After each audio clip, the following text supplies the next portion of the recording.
Hello students, in this video we will be discussing a CSIR NET November 2020 question from system of linear differential equation.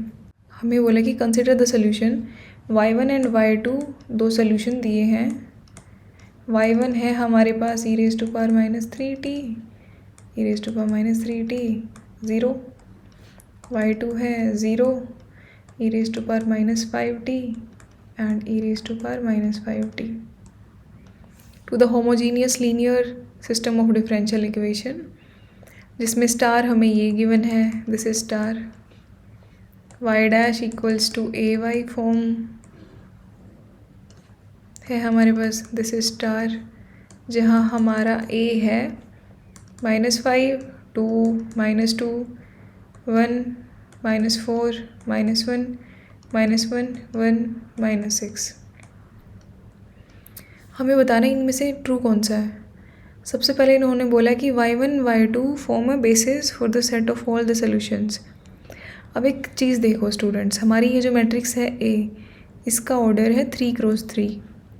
मतलब हमें basis के लिए 3x3 की matrix चाहिए और y1 y2 तो 3x2 की बना रही है, तो ये बेसिस तो पॉसिबल नहीं है, तो ये तो इनकरेक्ट हो गया. सेकेंड में बोल रहा है y1 and y2 are linearly independent, कि y1 y2 लीनियरली इंडिपेंडेंट हैं लेकिन बेसिस नहीं बनाते स्टार की. अब चेक कर लेते हैं लीनियरली इंडिपेंडेंट है भी या नहीं.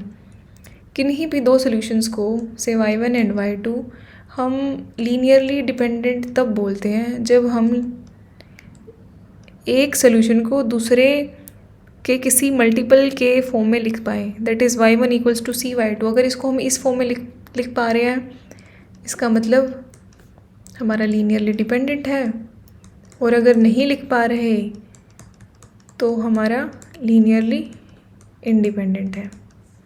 ठीक है. अब y1 की को देख लेते हैं और y2 को देख लेते हैं. y1 की हमारी पहली ही एंट्री है e raised to power minus 3t और y2 की है 0.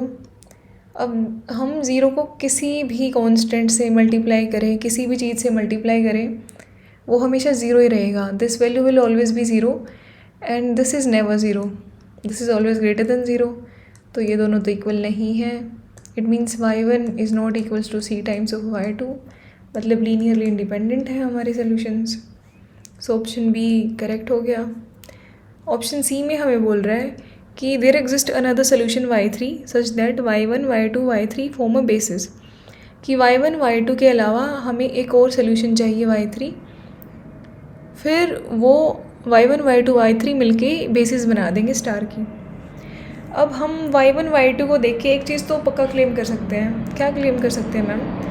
कि एक तो आइगन वैल्यू है हमारी -3, दूसरी है -5, तीसरी हम फाइंड आउट कर लेते हैं. मैम कैसे देख लिया?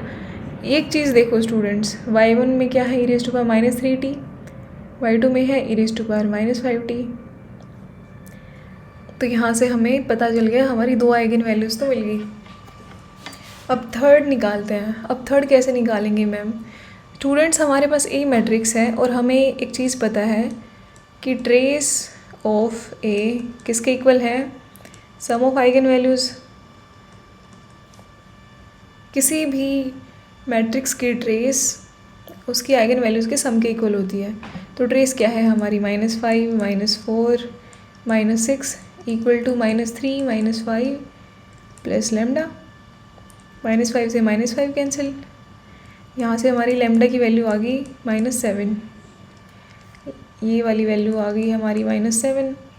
अब तीनों आइगन वैल्यूज़ डिस्टिंक्ट हैं, तो मतलब बेसिस तो बनाएंगे.